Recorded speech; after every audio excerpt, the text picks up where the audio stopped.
Good morning students. BCom second year का cost accounting study कर रहे थे, है ना। इसमें बच्चों हमारा इंट्रोडक्शन हम स्टडी कर रहे थे। तो देखिए उसमें हमने अपने लास्ट लेक्चर में पढ़ा था कि किस किस तरह से इसमें डिफरेंट सिस्टम्स होते हैं, ठीक है, टेक्निक्स होते हैं एंड मेथड्स होते हैं। इसी सीरीज़ में हमारी एक टॉपिक उसमें और था जिसे हम बोलेंगे कॉन्सेप्ट्स ऑफ कॉस्ट अकाउंटिंग, यानी कॉस्ट अकाउंटिंग में कौन कौन से कॉन्सेप्ट्स होते हैं, किस किस तरह की डिफरेंट कॉस्ट इसके अंदर होती हैं। तो इस सीरीज़ में देखिए बच्चों, सबसे पहली कॉस्ट होती है फिक्स्ड कॉस्ट, जिसे पीरियड कॉस्ट या कमिटेड कॉस्ट भी बोला जाता है, यानी कि स्थिर लागतें या अवधि लागतें। क्यों? क्योंकि जो फिक्स्ड कॉस्ट होती हैं वो किसी एक पीरियड से रिलेटेड होती हैं, टाइम के साथ कांस्टेंट रहती हैं, है ना। फिक्स्ड कॉस्ट क्या होती हैं? ऐसी कॉस्ट होती हैं जो कि प्रोडक्शन इंक्रीज होने के साथ साथ इंक्रीज नहीं होती हैं, प्रोडक्शन के एक लेवल तक फिक्स रहती हैं, उन्हें हम फिक्स कॉस्ट कहते हैं, है ना। और हमने ये भी बात की थी कि जब हम मार्जिनल कॉस्टिंग स्टडी करते हैं तो मार्जिनल कॉस्टिंग में हम फिक्स कॉस्ट को कंसिडर नहीं करते हैं। तो स्थिर लागतें या फिक्स कॉस्ट क्या होती हैं? जो कि does not very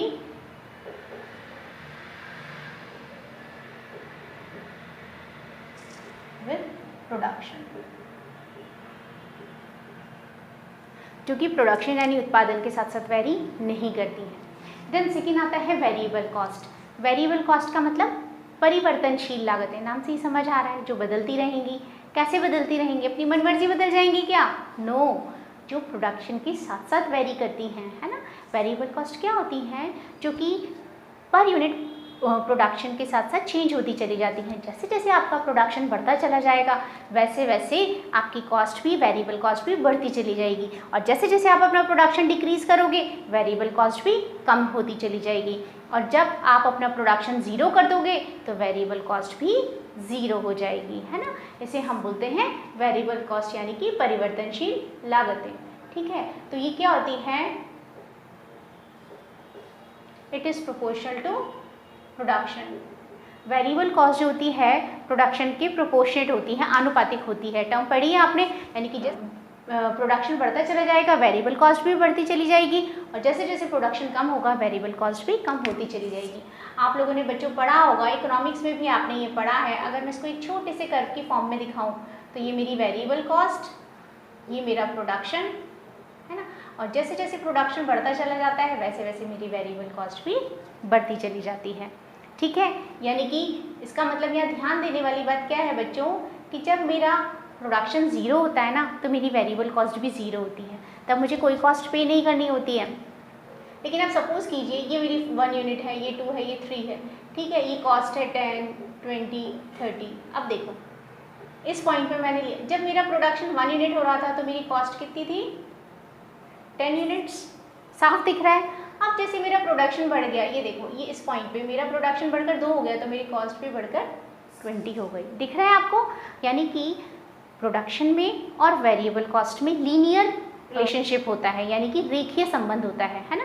linear relation होता है, जैसे जैसे प्रोडक्शन बढ़ेगा वैसे वैसे कॉस्ट बढ़ती चली जाएगी, और जब प्रोडक्शन ज़ीरो होगा तो कॉस्ट भी ज़ीरो होगी। दैट इज़ वेरिएबल कॉस्ट या परिवर्तनशील लागतें।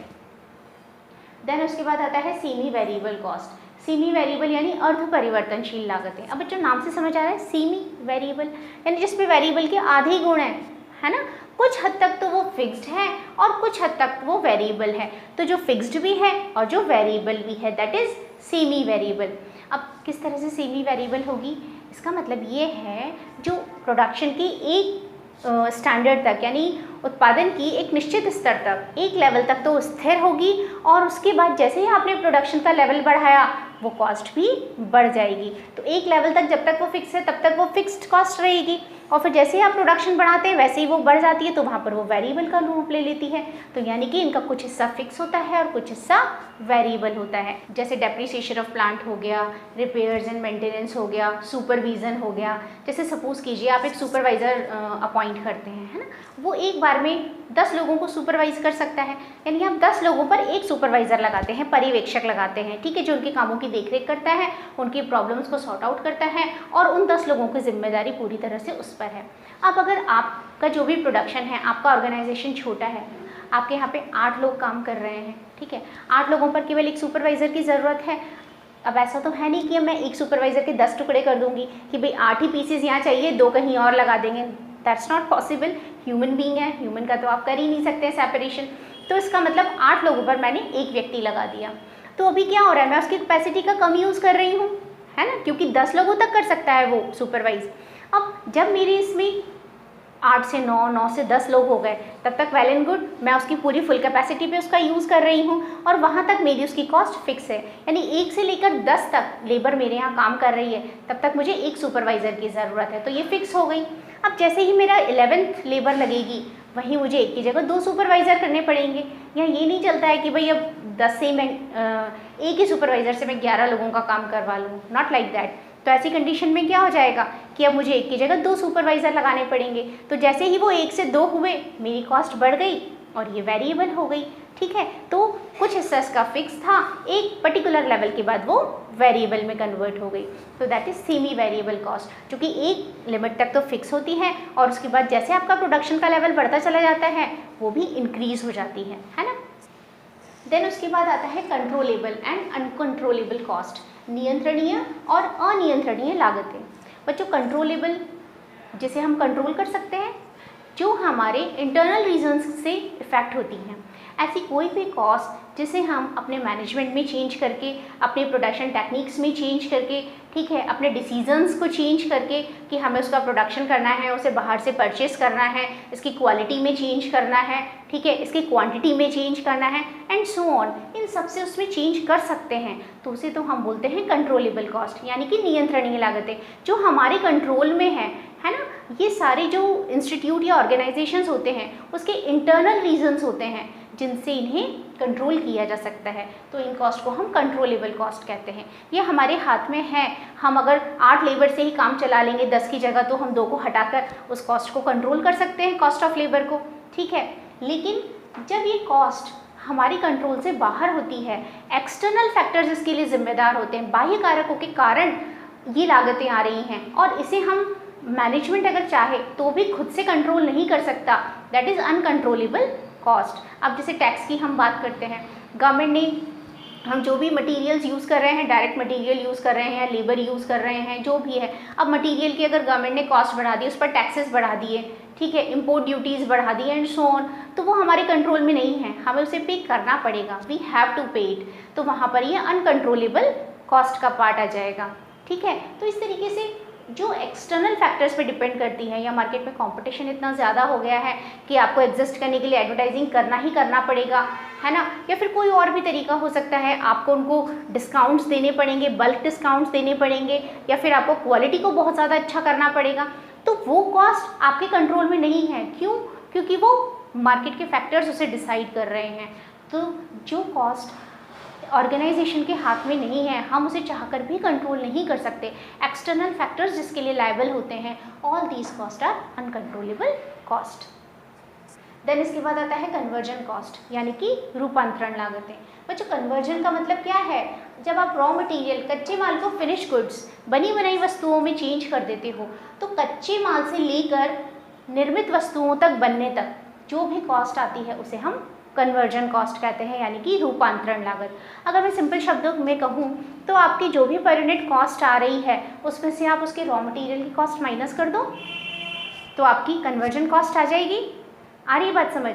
जैसे सपोज कीजिए आपने एक वुडन की टेबल बनाई है ना, वुड की एक टेबल बनाई, तो अब उस लॉग को, उस लकड़ी के गट्ठे को, या जो भी लकड़ी आप ला रहे हो उसे फॉरेस्ट से, जंगलों से यहाँ तक लाने में, और उससे चेयर टेबल जो भी आप बना रहे हैं उसे बनाने तक में जो भी कॉस्ट आएगी, वो पूरी की पूरी उसकी कॉस्ट होगी। एक टेबल को बनाने में जो कॉस्ट आएगी that is per unit cost. अब उसमें से अगर मैं उस वुड की, जो पर्टिकुलर मेरा रॉ मटेरियल था, उसकी कॉस्ट माइनस कर दूँ, तो बाकी की कॉस्ट उसकी कन्वर्जन कॉस्ट हो गई, इस रॉ मटेरियल से इस टेबल तक में जो भी कॉस्ट हुई दैट इज़ कन्वर्जन कॉस्ट, है ना।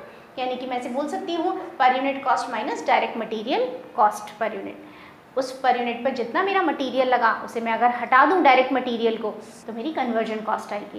या दूसरे शब्दों में मैं अगर आपसे कहूँ तो इस रॉ मटेरियल पर मेरे जो भी डायरेक्ट खर्चे हुए हैं, एक्सपेंसेस, जो भी मेरी डायरेक्ट लेबर लगी है वो, और मेरे जो भी फैक्ट्री ओवरहेड्स हुए हैं, कारखाना ऊपरी व्यय, इन्हें हम पढ़ेंगे बच्चों अभी नेक्स्ट, उसमें यही पढ़ना है हमने कि ये क्या होते हैं। तो इन तीनों का टोटल हमारी कन्वर्जन कॉस्ट को इंडिकेट करता है, ठीक है, that is conversion cost. Out of pocket cost, नकद लागतें। नाम से समझ आ रहा है, आउट ऑफ पॉकेट, तुरंत से पॉकेट से निकालो और पे करो, that is out of pocket, जिससे हमारी पॉकेट खाली हो जाने वाली है ना। नकद लागतें यानी कि कोई भी ऐसे एक्सपेंसेस जिसके लिए आपको hand to hand cash payment की ज़रूरत है।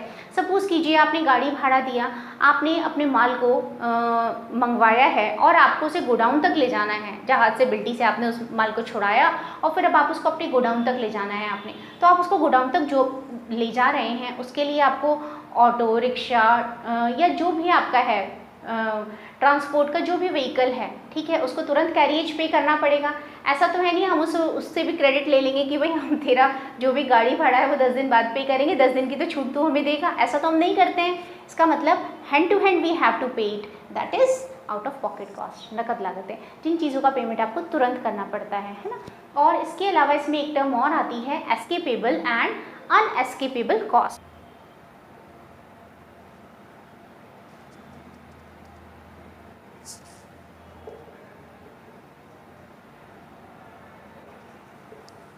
हाँ, तो देखिए बच्चों, एस्केपेबल बचाव योग्य यानी कि ऐसी कॉस्ट जिसे हम बचा सकते हैं, बचत कर सकते हैं। एक कंजूस व्यक्ति क्या करता है, अपने पैसे को बचा बचा के रखता है। ऐसे ही हम एक प्रोड्यूसर के रूप में क्या करें, अपनी कॉस्ट को बचाने की कोशिश करें। भाई जितनी कम कॉस्ट होगी नहीं हमारा प्रॉफिट बढ़ेगा ना, है ना। लेकिन यह ऐसा नहीं है, ऐसी कोई बात यहाँ पर नहीं है। एक्चुअल में जब आप अपना प्रोडक्शन अगर बंद कर देते हैं, सपोज़ कीजिए ऐसी सिचुएशन आ जाती है कि आपको अपना प्रोडक्शन बंद कर देना पड़ता है ना। आपको उस प्रोडक्शन पे जो फिक्स कॉस्ट आ रही थी वो भी कवर नहीं हो पा रही है, ठीक है, आपने अपना प्रोडक्शन बंद कर दिया।